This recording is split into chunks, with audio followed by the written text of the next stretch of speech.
E aí, meus amigos do grupo, iniciando aqui a parte do meu vídeo, onde eu vou colocar em pauta os quadrinhos que foram bastante importantes para mim, como leitor, como colecionador e etc. E ressaltando que eu não vou colocar eles em ranking por ordem alfabética, nem vou colocar é, primeiro como melhor, segundo como melhor, terceiro. Vai ser assim, dessa vez. Vou iniciar o vídeo falando dos mangás, no caso. Os mangás que foram bastante importantes. E o primeiro que tá aqui no topo da pilha é essa edição aqui do Cavaleiros do Zodíaco, a número 22 da editora Conrad. E o motivo pelo qual ela é bastante importante para mim é o fator de que esse mangazinho aqui foi o primeiro mangá que eu adquiri. Que na realidade adquiri não, que eu ganhei do meu pai na época, por volta do ano de 2005. Eu ganhei ele.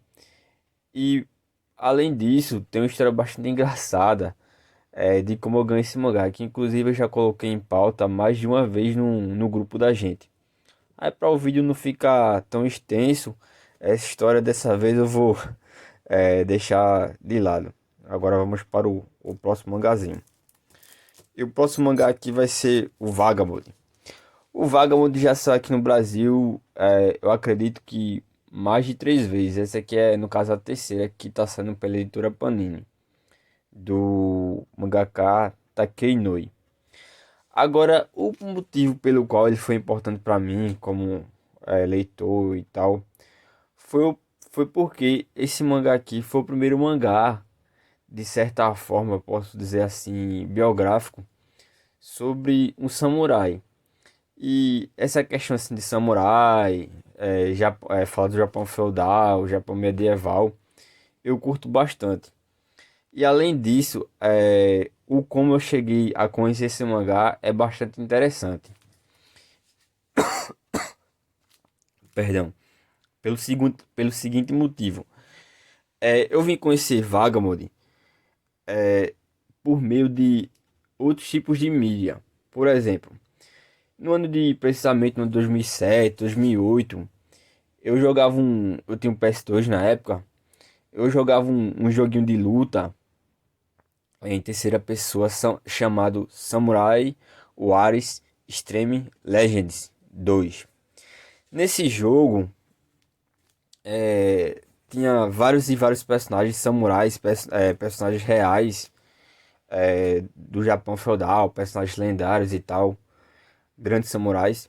E dentre esses personagens tinha o Miyamoto Musashi, que no caso o samurai que está presente aqui em Vagabond, que no caso é a biografia dele. E eu curtia muito jogar com o Musashi pelo fator de que ele lutava com duas espadas, duas katanas. E ele era bastante rápido. E nisso ficava bastante dinâmica a jogatina, porque como o jogo era um campo de batalha aberto, e você, quando lutava duas espadas, você podia derrotar os inimigos, digamos assim, mais fácil. Aí, além disso, eu tinha o costume de ficar procurando imagens do personagem para ficar colocando como um papel de parede do computador. Ficar guardando assim, fazendo tipo um álbumzinho digital. Aí foi durante essas pesquisas que eu descobri filmes sobre o Miyamoto Musashi. Descobri que o Miyamoto Musashi teve bastante influência em pinturas de quadro. Ele fez o livro Os Cinco Anéis, que é uma das obras mais incríveis dentro da literatura japonesa. E assim vai. E foi durante essas pesquisas que eu descobri que tinha vários mangás sobre a vida do Miyamoto Musashi. Li muito sobre ele, muitos mangás sobre ele. Porém, o que mais me chamou a atenção foi o Vagabond. Um dos fatores foi a arte do Takei Inoi, que é simplesmente incrível. E além disso, do mangá ser bastante pé no chão. Não ter, digamos assim, aquele exagero que é um tanto quanto comum nos mangás. que essa arte aqui dele de luta. Então foi esse motivo, esse mangá foi bastante importante.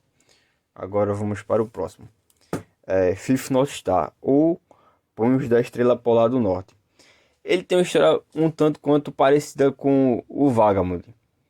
Só que, como eu conheci esse mangazinho assim, além de conhecer o mangá, conheci também um anime, basicamente no mesmo tempo, foi pelo seguinte motivo. Na época, também em 2007, 2008, os meus amigos ainda eram fãs de animes como Dragon Ball, Cavaleiro do Zodíaco, Super Campeões, anime de futebol e tal. Eu também era fã de tudo isso aí. Só que eu, digamos, estava um tanto quanto enjoado dessa narrativa que eu acredito que se chama Shonen, eu acho. Tava enjoado dessa narrativa. E pelo fato de eu estar enjoado dessa narrativa, eu queria buscar coisas, digamos que mais diferentes, mais fora da curva. Então, quando eu entrava assim em sites de scans para procurar coisas novas, eu tentava, digamos assim, sair desse nicho assim de cavaleiros, digamos, dessas coisas mais conhecidas. Aí foi daí que eu fui conhecendo mangás dos anos 70, iníciozinho dos anos 80, que foi o fator primordial de abrir minha mente e conhecer coisas excelentes, que inclusive é essa obra daqui, que é Fifth North Star. E essa obra daqui tem é, mesclas de gêneros que eu curto bastante, que é artes marciais com um mundo pós-apocalíptico idêntico ao de Mad Max. Deixa eu mostrar aqui um pouquinho da arte aqui.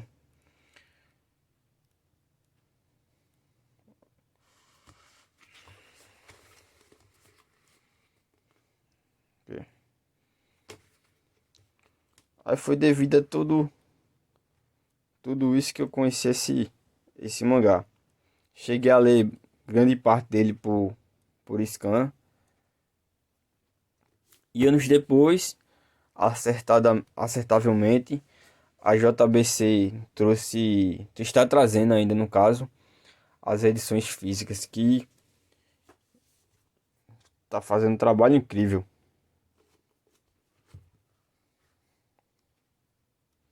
Um pouco aqui da arte.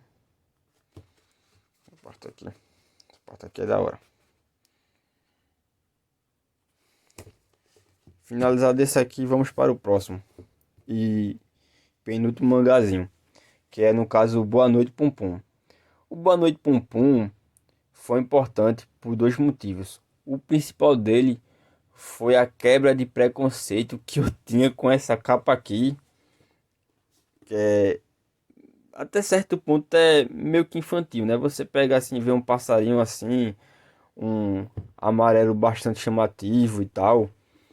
Porém, é um mangá que trata de assuntos bastante sérios, inclusive aqui, ó, para maiores de 18 anos. E o que esse mangá trata? Esse mangá aqui vai tratar a vida do Pum Pum. Nesse primeiro volume aqui, vai mostrar a infância dele. A infância é aquela parte assim da vida que você enxerga as coisas com bastante inocência, né? Você não tem, digamos assim, maturidade suficiente para distinguir determinadas situações que está acontecendo ao seu redor. E devido a isso, eu acredito que todo mundo que leu isso aqui, já conversei com outras pessoas que leu e tal, amigos do Instagram, amigas, e teve esse mesmo ponto de vista, a fazerem links com sua própria infância. Agora, lógico que não tiveram infância parecida com a do Pum Pum, pois é uma infância trágica, mas eu digo assim, de remeterem a coisas que você lembrava assim de quando você tinha seus amiguinhos na escola, quando as suas únicas obrigações era se alimentar bem, tirar boas notas. Outra coisa também bastante interessante que me fez lembrar os primeiros romancezinhos que... Romances não, as primeiras paixonices que eu tinha com algumas meninas da escola. E tipo aquela doçura que está presente na infância, né? Então por causa disso me marcou bastante. Ele já foi finalizado pela editora JBC em 7 edições. Indico pra caramba esse mangá aqui. Vou mostrar aqui um pouquinho da arte que... Aqui o Pum Pum ali com sua amiguinha. também. E sim, o Pum Pum, ele se retrata aqui como se fosse um passarinho. Não só ele, mas como toda a sua família. Que essa carta aqui é incrível. Eu não vou conseguir abrir coisa toda porque eu só tô com a mão. Ele com seus amigos. Tem momentos que lembra também bastante aquele filme Conta Comigo. Pronto. Finalizado. Boa noite, Pum Pum. Vamos para o próximo. Que no caso é Samurai 7. Ou eu prefiro chamar de Sete Samurais. Agora o motivo pelo qual esse mangá aqui é importante pra mim é o seguinte. Não é que ele seja, digamos assim, um mangá que você tem que pegar aquela obra incrível, que não sei o que, não sei o que. Não. É um mangá bem. De todos que eu ressaltei aqui, é o mais simples que tem. Com arte bem basicazinha, shonen. Aquele típico mangá de lutinha. Que você compra de presente para dar pro seu primo, é, que tenha 12 anos, pro seu filho, caso você tenha, pra sua filha, e etc. Agora, o motivo pelo qual é importante para mim foi o fator de me linkar com um dos maiores cineastas que eu, não sou, que eu considero mundialmente falando, que é o Akira Kurosawa, que muitos dizem que é o pai do cinema de samurai. Que inclusive esse mangá aqui é baseado na obra, em uma das obras dele, que é Os Sete Samurais. Que se fosse falar em termos de cinema samurai, eu coloco como ele está no meu top 3 de melhores filmes de samurai. E devido a isso, o fator de esse mangá aqui me linkar ao cineasta e do cineasta eu vim conhecer suas obras, isso já me faz, digamos assim, colocar razões suficientes de que esse mangá tem que estar na minha lista. Então aqui finalizando os mangares, vamos para os próximos quadrinhos, que vai ser os italianos. Quer dizer, os quadrinhos italianos da editora Bonelli. Vamos lá. Como eu falei, agora os quadrinhos italianos da Bonelli, que praticamente estão nos braços mais fortes, acredito eu, em relação a quadrinhos italianos. E dentro da Bonelli, um dos ícones, já teve filme, já teve álbum de figurinha, já teve até jogos de videogame. Eu só não tô lembrado qual foi a plataforma que saiu, mas já teve também. É o Tex. Então eu vou iniciar aqui a pilha de melhores obras em minha coleção, falando do Tex.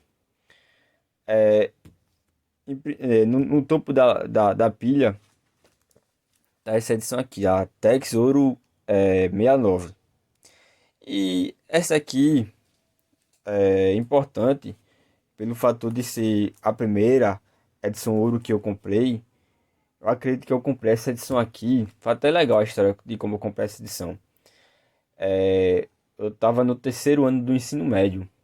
Foi exatamente isso. Eu tava no terceiro ano do ensino médio.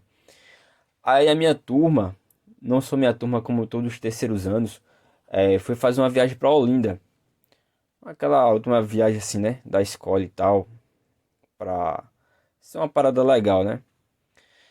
Aí, em um dos lugares que a gente foi, tava tendo uma feirinha em uma praça. E foi nessa praça que eu comprei essa edição aqui, da Texuro. Eu já conheci o Tex, eu já gostava bastante de histórias de faroeste e tal. Comprei essa aqui na hora.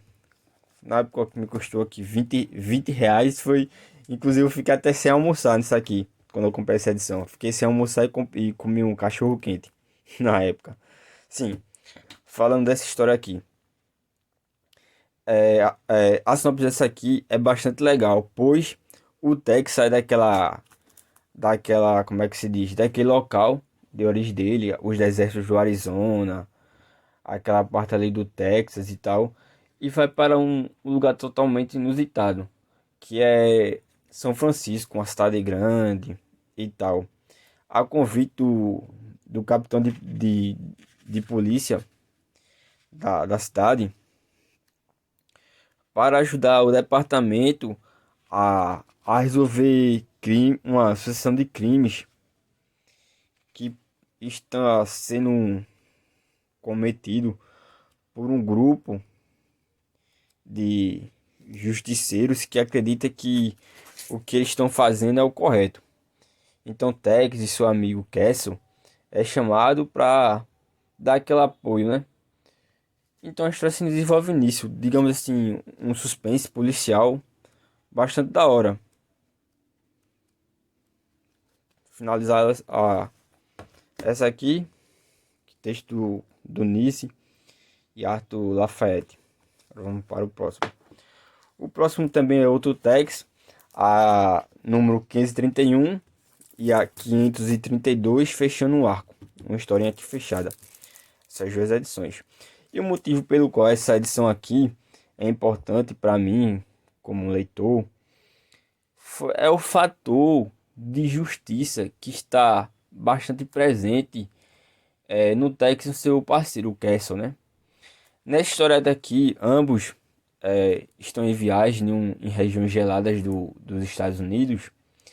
E nessa região está acontecendo um conflito entre um grupo de políticos aliados a grupo de empresários que estão a todo custo tentando tirar uma tribo de indígenas de um determinado local para que esse grupo de empresários, de políticos, possa, como é que eu posso dizer, explorar os minérios que ali estão presentes naquela terra.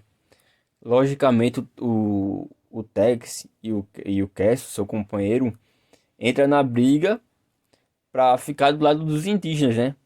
Para lutar pelo coerente, né? Lutar pelo fator sério e quebrar essa amálgama de malvadeza que tem digamos, esse capitalismo grosseiro, né? Que os empresários e os capitalistas, quer dizer, os empresários e os políticos querem fazer naquela região. Aí marcou bastante por isso, por essa história aqui. Aqui, inclusive, a edição 2 se chama Guerrilha nas Montanhas. Justamente é quando o Tex e Castle se juntam com os indígenas para coibir a atuação da milícia privada que os empresários e os políticos contratam, que inclusive é liderada por um capitão, se não estiver enganado, é um capitão, é um coronel do exército lá dos Estados Unidos, que foi combatente da Guerra da Secessão. Então isso aqui inclusive é tão importante para mim que tá no plásticozinho desde a época que eu li. Finalizado esse aqui, vamos para o próximo, Nick Ryder. Essa edição aqui, até o então momento, quando eu comprei isso aqui, a Nick Ryder, eu foi no ano de 2009, foi 2009, 2008. Nessa época eu não tinha digamos assim, uma noção de que os quadrinhos, tipo, tinha quadrinhos franceses, que tinha quadrinhos italianos. Eu sabia o seguinte, que Marvel DC era dos Estados Unidos, Mônica, entre outras coisas era aqui do Brasil, que é do Maurício de Souza. Os mangás era do Japão, conhecia também algumas coisas que é da Coreia do Sul, da China. Porém, quando eu pegava um boné, inclusive também quando eu pegava os tags, eu ainda não tinha, digamos assim, uma noção construída de que era quadrinhos italianos. Porém, durante a minha leitura, eu conseguia observar que a narrativa, a forma de arte, era um tanto como diferente do tradicional americano, pode ser que sim, do tradicional americano, logicamente também do mangá. Porém, eu ainda não fazia esse link, que era um quadrinho italiano, né? Aí eu comprei essa edição aqui, Nick Ryder. Quando eu comprei essa edição aqui, comprei logo assim pela capa, não sabia quem era Nick Ryder. Agora, quando eu bati o olho, eu automaticamente fiz uma junção com os quadrinhos do Tex. Por ver esse cowboy aqui, com um rifle na mão, um chapéu de cowboy e tal. E ele e o Nick com um revólver na mão, né? Aí foi depois dessa leitura daqui que eu fui pesquisar o que era a editora Bonelli, de onde ela vinha, a história da editora Bonelli, né? E além disso, eu sou muito fã de quadrinhos policiais. Inclusive, falei do Tex, né? O Tex Ouro, que apesar de ser um personagem de faroeste, essa história aqui em si é uma história policial, um suspense policial, né? Então essa edição aqui do Nick é bastante importante para mim. E além disso, da editora Bonelli, essa edição aqui é a mais velha que tem na minha coleção, que eu acredito que ela é de 2002 a de 2003. Para o próximo. Aqui também é outro quadrinho da Bonelli, Face Oculta. O motivo pelo qual isso aqui é importante é o fator de que é um romance histórico. Romance histórico incrível que lembra muito aquele filme incrível de guerra Lawrence das Arábias. Esse quadrinho que se passa na Etiópia, se não me engano, é na Etiópia, na época em que lá era a colônia do governo italiano.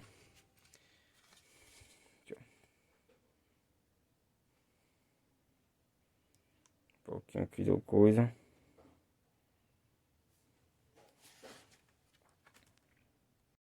E além disso, por todo esse fator histórico e tal, essa obra aqui foi a primeira obra do Gilfranco Manfredi que eu tive a oportunidade de ler. O Manfredi é o pai do Mágico Vento, também outro personagem da editora Bonelli, que é incrível, que mescla com essa questão de faroeste, com misticismo, com lendas indígenas, com a pegada também de horror, suspense. Para quem não conhece, o Mágico Vento também indico. Em um contexto geral, eu indico tudo que o Gilfranco Manfredi já fez e faz, né? Gilfranco Manfredi e Arthur Caron pelo Manfredi, ele é, se eu não estiver enganado, ele é cineasta, ele é músico, roteirista de quadrinhos também, né? Então, finalizado Face Oculta. Sim, saiu pela editora Panini essa aqui. Em um acabamento bem show de bola, tipo livro, né? Sempre tem informações bem legais, fatos históricos e tal. Que pra quem curte esta história, é um mega de um prato cheio. Aqui, ó. Finalizado esse aqui, agora vamos para o Tex Herói e a Lenda. Quer dizer, o Herói e a Lenda. Esse aqui é a primeira edição graphic novel do Tex. Para contextualizar, a Mitos, a Mitos que traz que traz as bonecas aqui pro Brasil, faz até um trabalho bem legal e tal. Só que a Bonelli, ela faz várias séries de seu personagem. Por exemplo, tem a Tex Ouro, tem a Tex Platinum, tem o Tex Anual, tem Tex em cores, Tex colorido. Tem várias séries, sabe? E essa graphic novel é bastante interessante para chamar novos leitores, pelo fator de toda edição dela é uma historinha fechada. Você pode pegar volume 2 ou volume 3 e ler numa boa. Esse aqui é o primeiro volume. E o fator que ela é importante, marcou muito, é o motivo é porque foi o primeiro quadrinho do Paulo Sepieri que eu li, o, o pai de Druna, o autor de Druna, né, o criador de Druna. Tem artes aqui incríveis dele, fantásticas, que caberia em um quadro facilmente. Agora aqui nessa história aqui do Tex, é totalmente mesmo, apesar de ser um faroeste também, né? É totalmente diferente das suas edições tradicionais, pois essa aqui é como se fosse o contexto inicial do que era o Tex. Como é que eu posso dizer assim? O início de fato da lenda do que se vinha a ser o Tex mais tarde. É como se fosse, digamos assim, o personagem que inspirou os quadrinhos do Tex. Aqui no Brasil teve muito leitor, fã do Tex, que não curtiu muito isso aí. Uns chegaram a criticar a arte incrível do CPR. Loucura, né? Quem critica uma arte dessa, mas teve alguns fãs do Tex aqui no Brasil que criticou. E a, e a principal crítica é pelo fator, acredito eu, né, de eles não entenderem a real, como é que eu posso dizer? A real motivação desse quadrinho aqui, que é explicar o contexto inicial da lenda. Finalizando aqui os bonéis, falar mais de dois quadrinhos aqui para finalizar o vídeo em geral. E o primeiro aqui é a marcha do John Lewis, Andy e Nathan Power. E o porquê esse quadrinho aqui é interessante? Pois ele vai falar em contexto biográfico sobre o John Lewis, que é um parlamentar norte-americano, inclusive já falecido, que ele foi um dos braços bastante forte que lutou a favor dos direitos civis nos Estados Unidos em uma época em que existia segregação racial, que existia coisas absurdas, totalmente desumanas, que a população branca fazia contra a população negra e tal. E nesse quadrinho tem fatos extremamente importantes para o conhecimento de todo mundo, né? Então aqui a marcha. Super indico essa mega obra. E para finalizar o videozinho, falar do Árabe do Futuro, que também é um quadrinho biográfico do Hayat Sattouf, que ele é um mega de um quadrinista francês e tal. Esse aqui é o volume 2, já li o primeiro, li o primeiro, o segundo e o terceiro volume, só falta ler o quarto, que saiu agora há pouco. Trouxe essa aqui só para ilustrar mesmo e indicar para vocês o Árabe do Futuro. Aqui um pouquinho da arte. Que vai falar, que em cada edição vai falar de como é que eu posso dizer? De um momento da vida do Hayat. Que ele era filho de um pai líbio, de uma mãe francesa.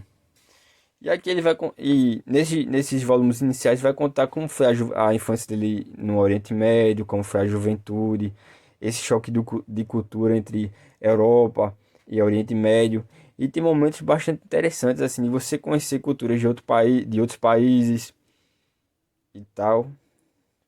Sem contar a arte, né, que é bem chamativa, né, a meu ponto de vista.